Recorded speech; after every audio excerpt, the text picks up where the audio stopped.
नमस्कार. स्वानंदी गोट and poultry फार्ममध्ये आपलं स्वागत आहे. आज आपण पाहणार आहे शिरोई जातीच्या शेळीची शारीरिक वैशिष्ट्ये. आपण या जातीच्या बोकडांचे वजन पाहिले तर 60 ते 65 किलो असते व मादीची 40 ते 50 किलोपर्यंत वजन भरते.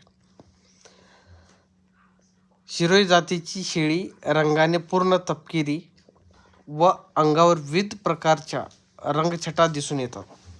या जातीच्या शेळ्यामध्ये काही शेळ्यांना शिंगे असतात तर काहींना नसतात. ज्या शेळ्यांना शिंगे असतात ती मध्यम आकाराची व मागे वाक असलेली असतात.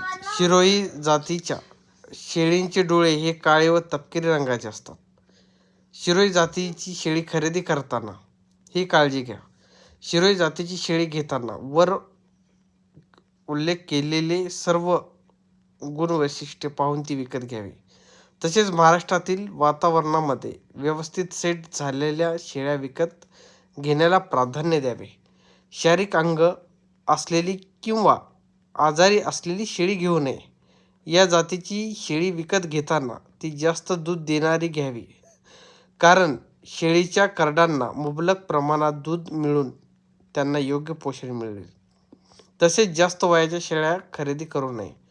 शिरोई जातीच्या शेळीचे व्यवस्थापन. या जातीच्या शेळीचे व्यवस्थापन करताना तिला दिवसातून 5 ते 6 किलो चारा देणे गरजेचे आहे. यामध्ये 70% हिरवा चारा तर 30% सुका चारा द्यावा.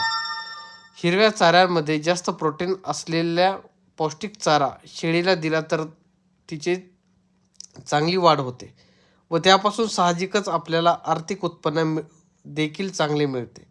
या शेळीसाठी हिरवा चारा देताना मेथी घास, दशरथ घास, हदगा गवत, शिवरी तसेच हत्ती गवत इतर झाडपाला द्यावा. तसेच या शेळ्यांना 24 तास स्वच्छ पाणी मुबलक प्रमाणाने द्यावे.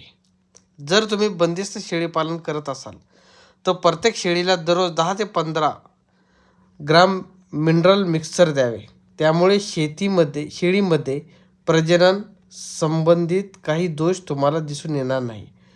तो तिच्या आरोग्य देखील चांगले राहील.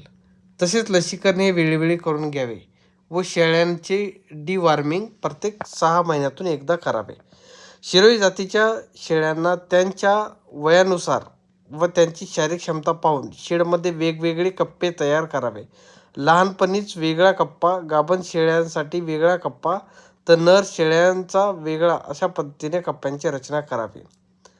शिरोई जातीच्या बोकडांची जे काही शारीरिक रचना असते व त्या